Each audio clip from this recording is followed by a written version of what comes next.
Vous êtes-vous déjà demandé ce qui se passe réellement dans votre cerveau lorsque vous ressentez du désir sexuel, quand vous atteignez l'orgasme ou même après l'acte? Ce qui va suivre va vous révéler des aspects fascinants et souvent méconnus de votre système nerveux que très peu de personnes connaissent vraiment, des mécanismes biologiques puissants qui influencent profondément vos comportements et vos relations sans que vous en ayez la moindre conscience.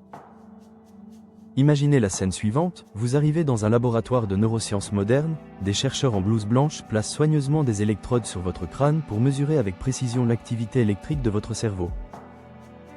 Les machines ronronnent autour de vous, les écrans s'allument. Et voilà le moment crucial et quelque peu gênant, on vous demande de vous masturber pendant que les scientifiques enregistrent méthodiquement chaque signal neuronal émis par votre cerveau. Aussi étrange et inhabituel que cela puisse paraître, de nombreux volontaires courageux ont accepté de participer à ces expériences scientifiques audacieuses, permettant ainsi aux neurosciences de percer plusieurs mystères fondamentaux de la sexualité humaine. Grâce à ces recherches pionnières et parfois controversées, nous comprenons désormais pourquoi nous ressentons du désir sexuel à certains moments précis et pas à d'autres. Nous savons maintenant ce qui déclenche exactement l'orgasme dans notre cerveau, quelles zones neuronales précises s'activent simultanément et quelles molécules chimiques sont libérées dans notre système. Et chose encore plus fascinante, nous comprenons comment la sexualité modifie durablement et physiquement la structure même de notre cerveau et influence nos comportements futurs de manière significative. Pour répondre à ces questions, je vous propose d'explorer ce qui se passe dans votre système nerveux avant, pendant et après l'activité sexuelle. Cette exploration vous permettra de comprendre des aspects de la sexualité dont très peu de gens ont conscience. Ces mécanismes expliquent beaucoup sur cette expérience humaine qui reste taboue. Restez jusqu'à la fin car les découvertes les plus surprenantes arrivent dans les dernières parties, notamment sur comment le sexe transforme votre cerveau. Commençons par le commencement, ce qui nous mène généralement vers la sexualité, c'est l'apparition du désir. Ici nous parlons bien de désir sexuel et non d'attraction amoureuse, car dans le cerveau ce n'est pas la même chose.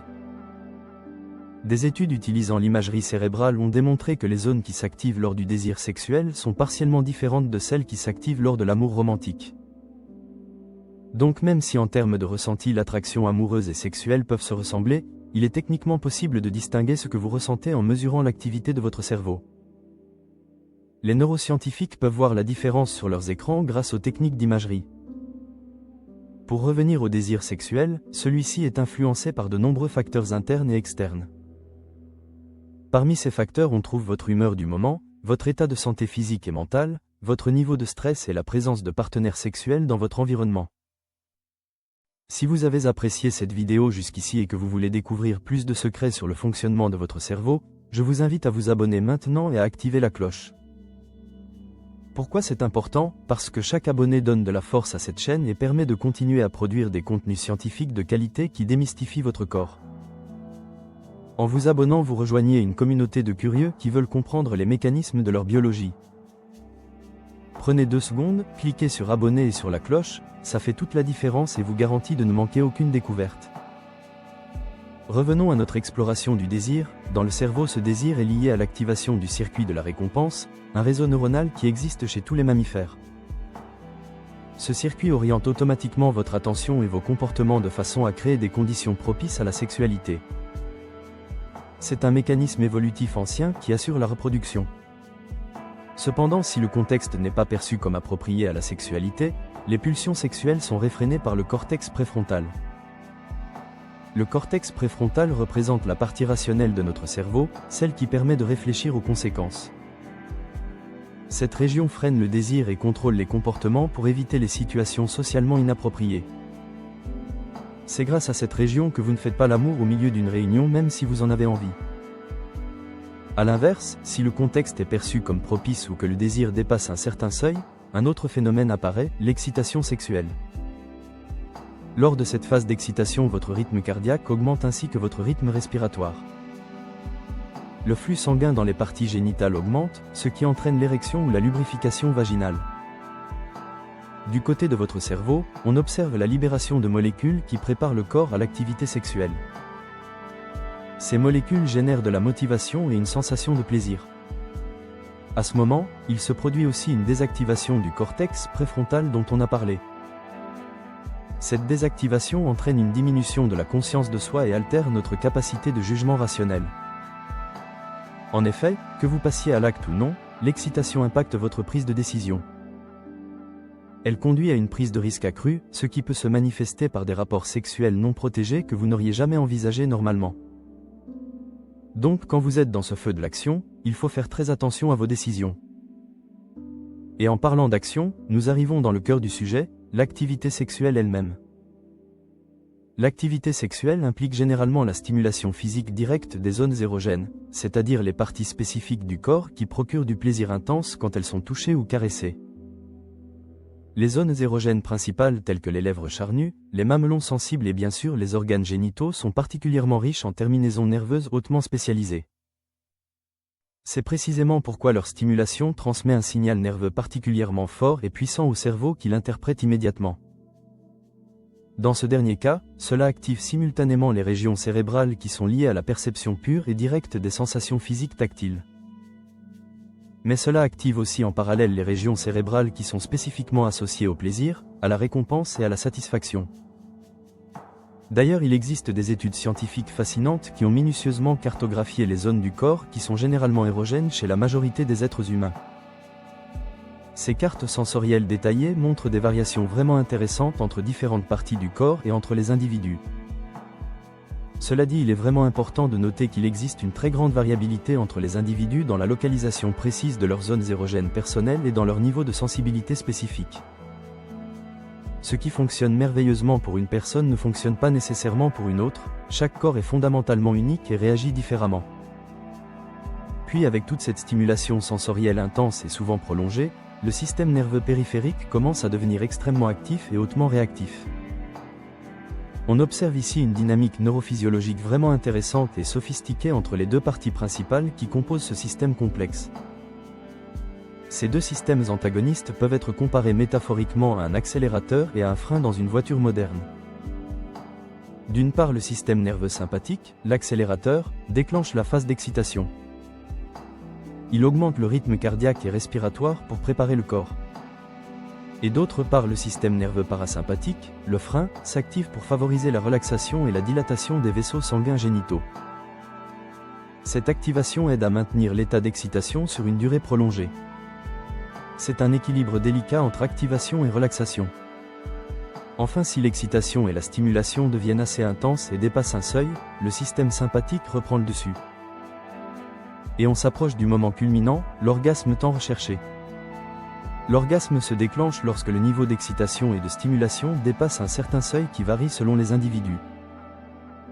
Le système nerveux sympathique est alors à son pic d'activation. Ce pic peut entraîner des contractions musculaires involontaires dans diverses parties du corps. Du côté du cerveau pendant l'orgasme, on observe une activité neuronale élevée et étendue à de nombreuses régions. Il y a aussi la libération massive de neurotransmetteurs comme la dopamine, la sérotonine et les endorphines. Ces molécules génèrent une sensation de plaisir intense qui est unique dans l'expérience humaine. Elles créent aussi une expérience de transcendance et de perte temporaire des limites du soi. Certains chercheurs comparent l'état de l'orgasme à celui de certaines expériences spirituelles. Puis immédiatement après l'orgasme, il se produit une transition rapide. Le système nerveux parasympathique reprend le relais sur le système sympathique. Cette reprise induit une sensation de relaxation et de satisfaction. Le rythme cardiaque diminue, la respiration se calme et une léthargie envahit le corps. Mais les processus cérébraux liés à la sexualité ne s'arrêtent pas là. Après l'orgasme, plusieurs choses intéressantes se passent dans votre cerveau. Juste après l'orgasme, on observe une diminution du taux de cortisol dans votre sang. Le cortisol est l'hormone principale du stress, sa diminution explique la sensation d'apaisement. Simultanément, il y a une libération importante d'endorphines qui sont des opioïdes naturels produits par votre corps. Il y a aussi une libération de prolactine, une hormone qui joue un rôle dans la satiété sexuelle. Ces changements hormonaux provoquent la sensation de bien-être, de relaxation et de fatigue que beaucoup ressentent après un rapport sexuel. C'est pourquoi certaines personnes s'endorment facilement après l'acte, leur biochimie les y pousse. Cela dit, la sexualité entraîne aussi des modifications neuronales qui perdurent au-delà de l'acte. Les expériences sexuelles modifient physiquement la structure de votre cerveau et ses connexions. Ces modifications touchent les zones liées à l'apprentissage et à la mémoire ainsi que le circuit de la récompense. Ces changements neuronaux influencent directement la probabilité que vous répétiez des comportements sexuels similaires dans le futur. C'est un mécanisme d'apprentissage puissant inscrit dans votre biologie. Plus vous avez apprécié une expérience sexuelle, plus vous aurez de chances de vouloir recommencer une expérience similaire. Et inversement, si une expérience a été désagréable, votre cerveau créera des connexions qui vous pousseront à l'éviter. C'est ainsi que se forment progressivement nos préférences sexuelles au cours de notre vie. Enfin, la sexualité entraîne la libération de molécules surnommées les hormones de l'amour. Il s'agit de l'ocytocine et de la vasopressine qui sont deux neuropeptides aux effets puissants. Ces molécules renforcent les liens affectifs entre les partenaires qui partagent ces expériences. Ce renforcement favorise la formation de relations à long terme et d'attachements durables. C'est un mécanisme évolutif qui favorise la stabilité des couples et la survie de la descendance. Voilà pourquoi vous pouvez développer des sentiments pour quelqu'un avec qui vous avez des relations sexuelles régulières même si ce n'était pas votre intention. Votre biochimie travaille dans ce sens indépendamment de votre volonté.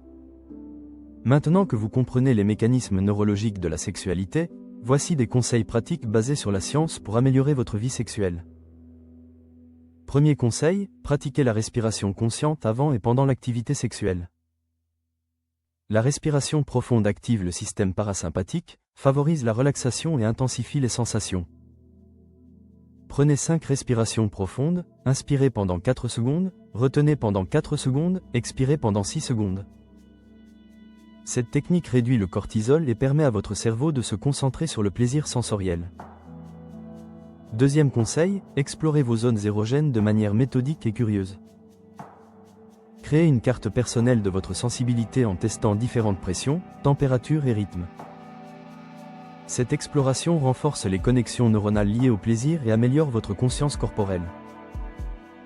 Troisième conseil, pratiquez la méditation de pleine conscience régulièrement. La méditation augmente l'activité dans les zones cérébrales liées à la perception sensorielle et diminue l'hyperactivité du cortex préfrontal. 10 minutes par jour améliorent votre capacité à être présent et à diminuer les pensées parasites qui interfèrent avec le plaisir. Quatrième conseil, communiquez ouvertement avec votre partenaire sur vos préférences et limites. La communication active les circuits de récompense et augmente la libération d'ocytocine, créant un cercle vertueux de plaisir et d'intimité. Cinquième conseil, variez les contextes et stimulations pour maintenir la neuroplasticité. Introduire de la nouveauté dans le lieu, le moment où le type de stimulation réactive le circuit de la récompense et maintient l'excitation neuronale élevée. Sixième conseil, accordez du temps aux préliminaires prolongés. Plus la phase d'excitation est longue, plus l'activation cérébrale est intense. Visez 15 à 20 minutes de stimulation graduelle avant l'orgasme. Septième conseil, pratiquez des exercices de Kegel régulièrement. Contractez les muscles du plancher pelvien pendant 5 secondes, puis relâchez. 3 séries de 10 contractions par jour améliorent le contrôle et l'intensité des sensations orgasmiques. Huitième conseil, gérez votre stress quotidien pour préserver votre libido. Le cortisol élevé inhibe les hormones sexuelles et désactive les circuits du désir.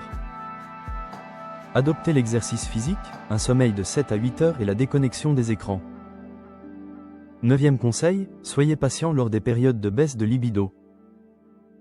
Le désir fluctue naturellement et ces variations sont normales. Concentrez-vous sur l'intimité émotionnelle qui réactivera le désir. Dixième conseil, cultivez la gratitude post-sexuelle. Après l'acte, ressentez consciemment la gratitude envers votre corps et votre partenaire. Cette pratique renforce les associations positives et stimule la dopamine et les connexions neuronales liées au bien-être. Avant de conclure notre exploration du lien entre cerveau et sexualité, il reste quelques points importants. Déjà, je précise que je ne suis pas sexologue de profession. Cette vidéo a un objectif informatif et éducatif basé sur les recherches scientifiques, elle n'est pas prescriptive. Si vous cherchez des conseils personnalisés sur votre vie sexuelle ou si vous rencontrez des difficultés, je suis certain qu'il existe de nombreuses ressources professionnelles sur Internet. N'hésitez pas à consulter des sexologues qualifiés si vous en ressentez le besoin. Ensuite, il y a encore beaucoup de choses fascinantes sur le cerveau et la sexualité que nous n'avons pas pu aborder par contrainte de temps. Par exemple, nous n'avons pas parlé des différences neurobiologiques entre les hommes et les femmes dans leurs réponses sexuelles. Nous n'avons pas exploré les bases neurologiques ni les mécanismes cérébraux de l'orientation sexuelle qui sont des sujets passionnants. Ces questions soulèvent des débats scientifiques et des découvertes récentes surprenantes. Nous aborderons certainement ces sujets dans de futures vidéos si cela vous intéresse. Donc n'oubliez pas de vous abonner à la chaîne si ce n'est pas encore fait et de mettre la cloche. Ainsi vous serez informés quand nous publierons ces nouveaux contenus scientifiques sur le cerveau et la sexualité. Je vous remercie d'avoir regardé cette vidéo jusqu'au bout et j'espère que vous avez apprécié cette exploration scientifique de votre cerveau. N'hésitez pas à partager cette vidéo avec vos amis si vous pensez qu'elle peut les intéresser. Et je vous dis à très bientôt dans les prochaines vidéos pour découvrir encore plus de secrets sur le fonctionnement de votre cerveau.